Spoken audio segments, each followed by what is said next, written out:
Welcome back to The New Norm. I'm Dr. Lou Graham, and this is brought to you by Midway Dental and Catapult Education.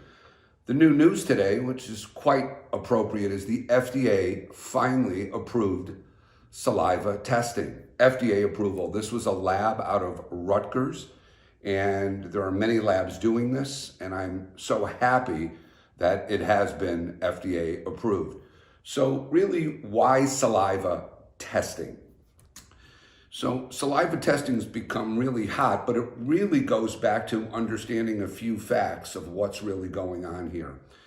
What we know about COVID is that the virus it's really actually attracted to a specific enzyme in the body, and it's an angiotensin type enzyme, and it is almost like a lining or a coating in certain cell membranes. Now, why do I tell you that? Well, we're going to call it ACE2+. We'll just call it ACE2+. ACE2+ has been known, obviously, to be in the lungs, and as the virus penetrates into the lungs, this is where it spreads and can often become deadly. But ACE2+ is also in the cell membranes of the heart, the intestines, and kidneys. So where else would it be, and why is saliva testing critical? Well, in 2011, there was a study done, and it was a limited study, but I think groundbreaking study.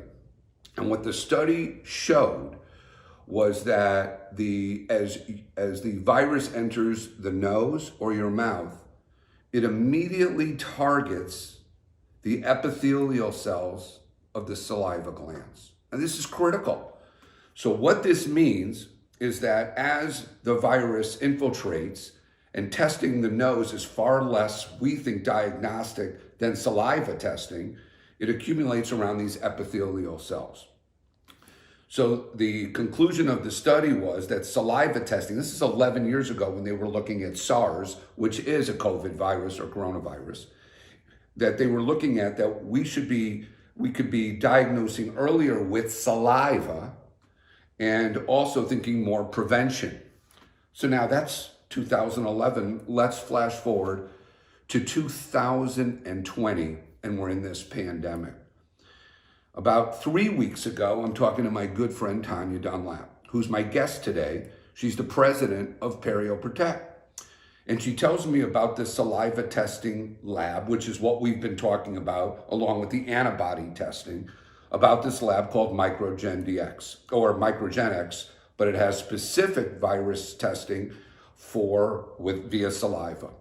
So 3 weeks ago, we were all over this, and now the FDA has shifted into understanding, obviously, that the saliva protocol for testing, which will be great for dentists and becoming part of our protocols, will also be great for our patients. Okay, with that said, I have more to share about prevention. And so last week, Tanya Dunlap, first off, Tanya, good morning. Say hello to the group if you don't mind. Good morning. It's good to be with you. I appreciate the chance to talk to you and the group, Lou. I hope this information is helpful for everybody. It's great to be with you. First off, you've been literally almost a dear friend to Aaron and I in the Catapult group now for 5+ years. I can't thank you enough about your friendship. And we went back and tested PerioProtect as a company at Catapult 5+ years ago, and I can say with 400+ patients already gone through refractory treatment in my office and other treatments, it's an amazing system. Well, the company itself was founded by Dwayne Keller. How many years ago how long has the company been working with their FDA-approved trays and hydrogen peroxide therapies, Tanya? Since 2005, we got started. Wow, so it's a 15-year-old company, and how long have you been with them? I've been there since 2005. Okay, so you've been there from the outset. So, Dwayne Keller is a practicing dentist outside of St. Louis, specializing in TMJ and perio. Brilliant guy, love to talk to him. He's just a great forward thinker. So last week, and you'll see where we're going with prevention. So last week, we had a think tank. And the think tank was with Dwayne, myself, Tanya, Dr. Alan Friedel, a doctor, I don't even know if Milton is a doctor or a researcher, and Kevin. Can you kind of tell us about the group that was in that think tank, and it's going to get us right into the role of hydrogen peroxide today? Would you mind, Tanya, talking about the group itself? No, really happy to. So we called this group together so that we could begin to figure out new protocols potentially. Just to be Right. clear, everybody's working with pretty scant data sets right now. So Right. we're trying to figure out new protocols for keeping your team safe and keeping for your patients as safe as possible. And because frankly, this virus isn't going away. We have to figure out how to live with it, and we have to get back to the business of patient care as quickly as we can. So we know, go ahead. Yeah. So tell me Milton's background. Yeah, so Milton's a PhD, biochemist, toxicologist. He is the lead researcher early on hydrogen peroxide, the use of it in dentistry. So when whitening became really popular in the 1980s, he was commissioned by the FDA and the ADA to lead the team to study the use of hydrogen peroxide, primarily for safety, but also for some efficacy. So we hired Milton a long time ago. I don't even remember how long ago, when we were running studies on hydrogen peroxide gels to figure out what was going to be the most effective at the lowest concentration. And also as a clinical trial monitor when the controlled clinical trials were going on, and as a GMP, good manufacturing practices auditor. So he's done a lot of consulting work with us over the years, and we just maintain, he's a good friend. I've totally enjoyed talking to Milton. Kevin, who you mentioned, Kevin Oberlander, as a pharmacist out of North Dakota. He was key in the formulation process of this particular gel. And there are formulated properties in the gel that are really good for what we're talking about now. It's gooey, it's thick, it sticks on surfaces better, which you want.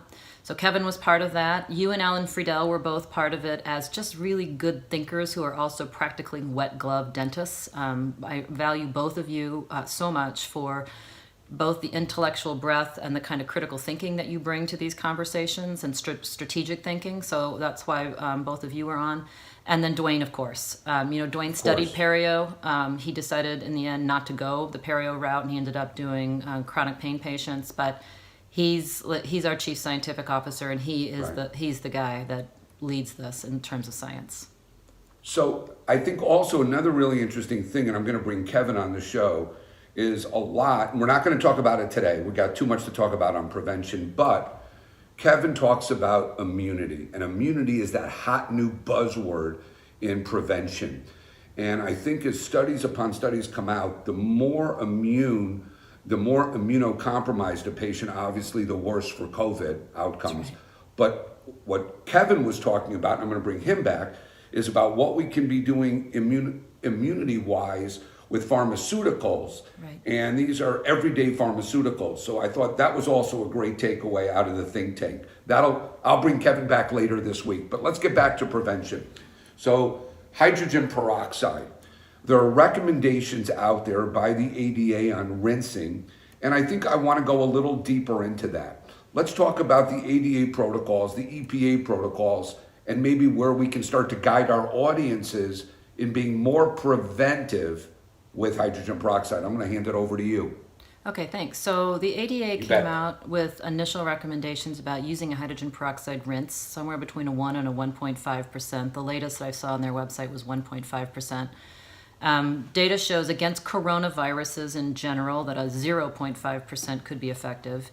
They don't have a time point that they're recommending that you rinse. I would suggest also gargling with this mouth rinse would be, but we wouldn't expect it to have a longer effect than 2 minutes. So a liquid has this burst effect, and that means that it's limited in how long it's going to stay in the oral cavity as a potent before it completely breaks down to oxygen and water.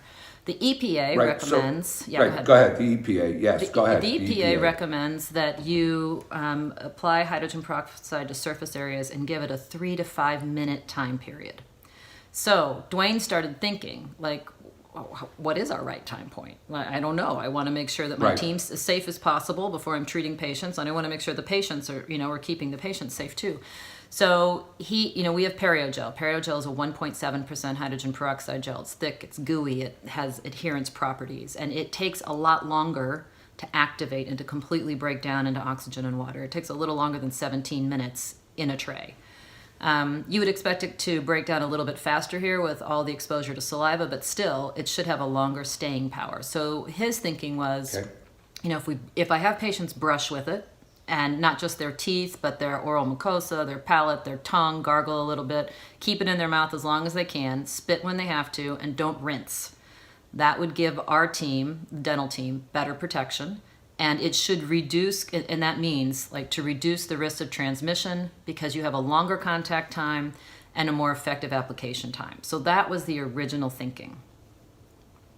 Okay, so let's go back to this. So obviously you could take generic hydrogen peroxide, 3%, dilute it with 2 parts water and get down to a 1% hydrogen peroxide. That would be the generic way of doing it. Or half and half, right? Either way. Or half and half, it would be like, right, that would be like a 1.5%, correct. So, but again, I think it's really important to understand what the studies are showing. The studies are showing that if we can attack this virus in the mouth before it gets into the lungs or anywhere else, that's the essence of keeping COVID at bay. So here we are, we're always talking about hand washing, which I absolutely believe in. Of course. But now, if we start doing a daily regimen at home with, let's call it the Perio-Gel as our level 1 toothpaste, let's talk about if a dentist, the assistants, the hygienist, the entire team was going into the office, how would you describe what they could be doing before they go into the office about brushing? And then we'll bring it right to the patient. So how would you put a pea size, a little bit of the gel on your toothbrush? Does it go with the fluoride? Does it go before a fluoride? Give me the world of what you're thinking.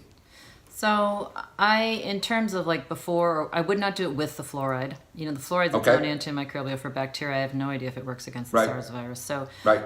if you want to Yeah. use your fluoride first, that's great. And then you would brush with this gel afterwards and leave it in your mouth as long as you can. Ideally, you won't spit for 15 minutes. You want to expectorate for, 3 minutes, not 15. Ideally, it's going to Okay. last that long, right? It should last about 15 minutes. But ideally, you're not going to expectorate for 3 minutes at least. And then when you do, just don't rinse afterwards. And this would give you some protection. At home for patients, there are some people who are going to Yep. want to do everything possible to prevent this, which is fine Agreed. and good. But ideally, this kind of daily use is going to be an ideal situation if you believe you've been exposed to it, or you're showing symptoms and you think you have it, or you're confirmed that you have it, or somebody in your house is confirmed. Someone you come into close proximity with on a regular basis has been confirmed. For the time period that you would expect that virus to be active, this is a way, it's just an added layer of protection. So to be clear, this is not going to prevent the transmission completely, right? There's Right. a lot of different ways you Right, can get this. but absolutely. This is just a layer of protection to reduce the risk of oral transmission. And we know from these new studies that are coming out that saliva is teeming with this virus. It's teeming Right. with it. And it's easy to get now, this new validation. What we had seen even before it was validated is that you just really need a very, very small saliva sample to be able to determine if the virus is Right. present or not, which is exciting because who wants that thing stuck up their nose? Right. So let's go back to the brushing.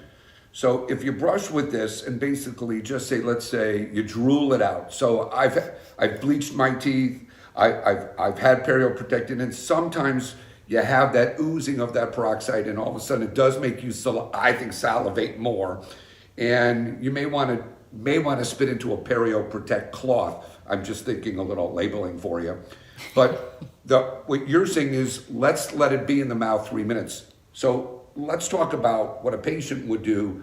People outside in the real world. Let's say they go to the supermarket and they're wearing a mask, which they should be. Or they go get gas, or they go to the pharmacy. I would think that the contact point where there's any potential transmission via breathing next to somebody, why wouldn't we wash our hands and do a rinse or the 3-minute brush when we get home? Because that would have been the most exposed time that we would be exposed to the virus. In other words, let's just keep the counts as low as possible. Would that be a wrong assumption on your end? Well, without having the data, we would have to say that that's a decent assumption because this is what we talked about in our working group. Right. Like what Right. is the right time to recommend this and the most appropriate times. So when you're coming into contact potentially with the active virus, that would Right. that would be an appropriate time to be thinking about treating your oral environment. It's not just about your hands, right? And we've got some physicians that are using neti pots with salines and all kinds of different things for the exact same reasons. Exactly. So let's talk about the dentist then. Here they are, now they're going to work. They're going to be exposed. I mean, they're wearing hopefully the right PPE, and the right PPE has been shown to be very preventative. Right. Let's just talk about they're doing all the guidelines, they're screening their patients, they're testing their patients, but nothing's perfect. Would you recommend perhaps during their workday that they do a 3-minute brush, or wear something that they could have a tray in their mouth to have the hydrogen peroxide? Again, just being preventative, because now the dentist, the hygienist, the assistants, front team, we're all front line. What are your thoughts about, like, even as a preventative measure during the day for the team while they're working?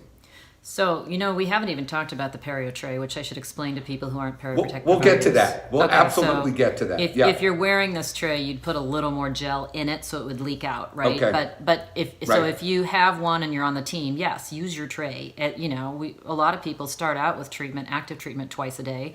So we don't have a concern really with overusage here, especially with all this exposure to the saliva, because the salivary peroxidase will take effect. So I know what Dwayne Keller is doing, and he's suggesting that his team does this before they see new patients. And right now, your patient flow is pretty minimal compared to a normal day. Right. When you go back, when everybody starts to, as we reopen, we're probably not all going to reopen at the same time, but as we reopen and we get patients through there, we need to be thinking about the protection of the team and the protection of the patient. So a simple hydrogen peroxide rinse or using this gooey gel, in my mind, would be an appropriate use a couple of times a day. And also for the patient, there's the rinse option, but even a little bit more thorough, they could rinse, gargle, and then do this brush for 3 minutes. I mean, that way we're also minimizing the cross infection. At least we're just trying to minimize it, if you know what I'm saying. Agreed? Exactly, right. We're doing as much as we can with the information we have, right? Love it. So as we transition now from prevention, where I think I see selling this to my patients, doing an email blast or a text blast through Weave and saying we've got a preventative protocol. It doesn't prevent the disease, but we're just trying to minimize the potential of it. And I guess we'll have to carefully word this. Maybe your company can help us do that. But I could see sending out a text or an email to all my patients, and I could see hundreds of them going, can I buy a tube? And so I do think if we're going to send this email or text out, the offices better be ready to sell. We sell it for $25 per tube, and that's part of our PerioProtect system. But I can easily see patients going, what else can I be doing? Right. And before this vaccine and everything else comes out, so I'm gonna leave that out there. But here's my question then next to you. Let's talk about your system, the RX Perio Tray. Tell me why you think in this world that we're not going to be able to use ultrasonics, this could be a critical first step or essential step in maintaining our patients. Let's talk about your RX Perio Tray system that your company's come up with.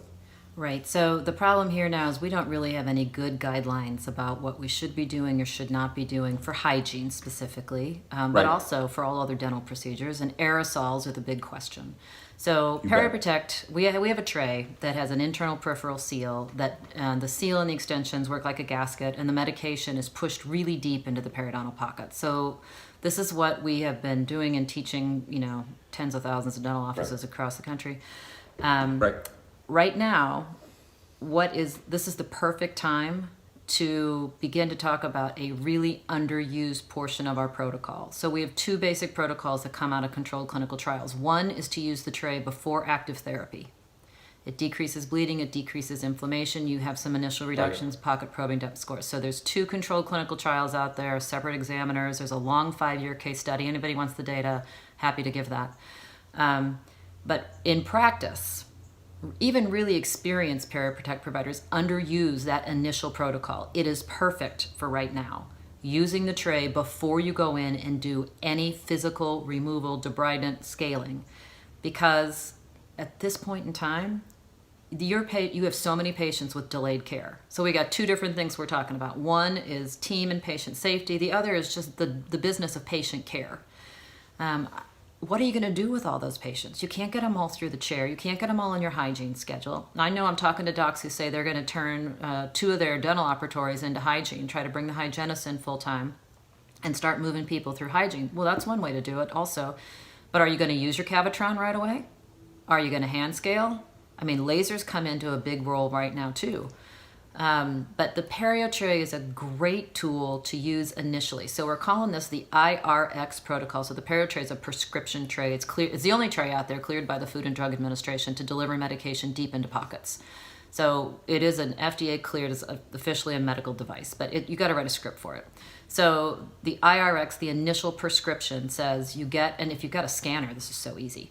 You get a scan, or you get an impression of your patients, or you pour your models, or you can send it in, whatever, and we'll create a tray for you. Now, the original perio tray has an internal peripheral seal that's fabricated according to pocket probing depth scores, and we always ask for current probe scores. You can do this without customized seals. You can do this with a uniform seal. It's just that the tray doesn't last as long in our experience, right? So with the customized seals in maintenance, you'd expect a tray to last at least 5 years. In a uniform seal, you would expect it to last a couple years. But right now, it's going to depend on how serious your patient's disease is.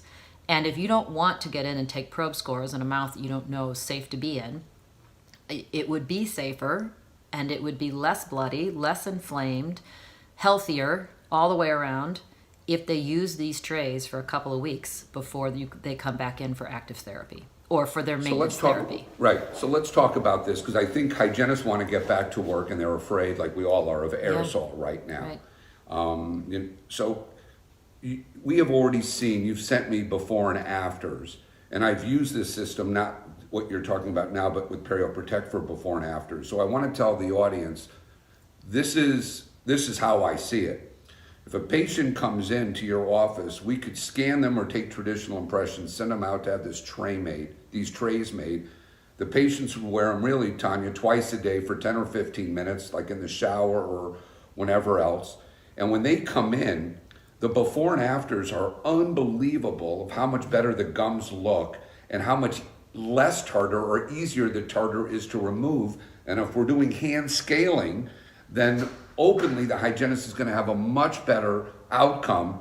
And then openly after the scaling, they're still wearing these trays to maintain the lack of biofilm returning, et cetera, et cetera. Isn't that the concept of what we're trying to get through with hygienists with this system? That's right. And originally the concept was all about reducing the pathogen burden, reducing infection, reducing inflammation, which is still really important, right? We want to be able to get, your best bet is to reduce the burden on the immune system so that it can address other infectious challenges to the best extent it can. I mean, that's the whole, and we need to get back to that also. Right.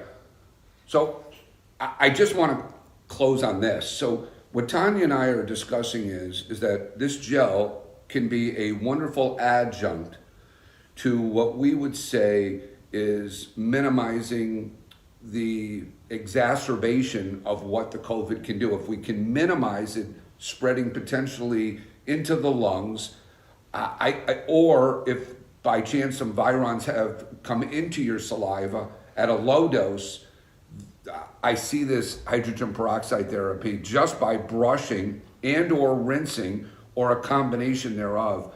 You can't lose with this in that theory. We can use this as a protocol before we put the patient in the chair as a pre-rinse or a pre-brush.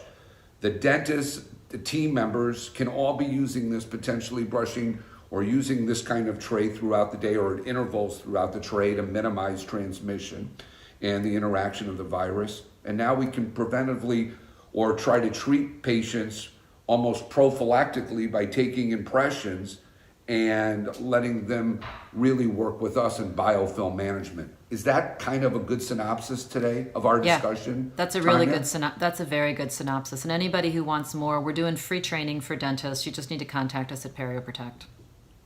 So they would go to perioprotect.com.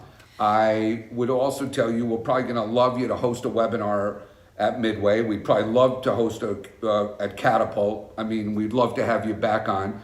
And I'm going to also announce as I close today's segment, you're going to be a panelist next week. And you're going to go, I am? I am? So exactly. So here's what we've got.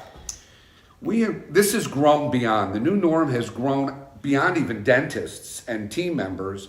We are getting, I'll say, pleasantly inundated with questions from consumers to team members to patients. We can't answer all these questions. It's unbelievable, but we love it. There is as a thirst team, for information right now. It's really important Right. work you're doing. Exactly. So as a team, yesterday, the Midway team, we all sat down and we are going to launch the new norm town hall. And the idea is we'll have a Zoom meeting. We're going to have panelists from the week before, and you guys can email your questions just like you are. And what we're going to do is we're going to compile those questions into a forum. We can have up to 1,000 people attend through a Zoom meeting. And we're going to be hosted. Our moderator will be a wonderful hygienist, and her name is Samantha Wendell. She works with Midway, and she's going to be our moderator. I'll be a panelist. I'll have a Catapult member join us. Ron will be with us next week. I'm going to absolutely have Tanya, and we'll have one more panelist. And that might be in 2 weeks, because we may do an OSHA group next week, because I think we have so many OSHA questions we've got to get back to. So we're going to figure out this town hall. It's going to be, I believe it's 9 or 10 o'clock on Tuesday mornings. If you go to Midway and register, that becomes critical, because if you register and I'm going to get it, at midwayedu.com. If you register at midwayedu.com, you'll be on our list. We already are close to 1,000 at this point. And this way, we'll let you know about our town hall. We'll update you. And it's honestly, I think it'll fill up really fast. So we'll be doing that live next Tuesday. Tanya, I can't thank you enough for sharing your morning with us, sharing all your information. And I think a lot of us are going to be distributing the PerioProtect gel, not only in our own homes, but to our patients, and hopefully get this IRX treatment philosophy going. Thank you so much for being here. Thank you, Lou, and everybody at Midway. I appreciate your interest. Thank you. Have a good day, everybody. So let me be clear. We want to hear from you. We want to hear your questions. So what we want you to do is we want you to go to education@midwaydental.com. Shoot us your questions. We'll go right to the experts. I know I'm not the expert, so let's go ask the experts what we should be doing as our next step next week, the week after, and thereafter. I look forward to hearing from you.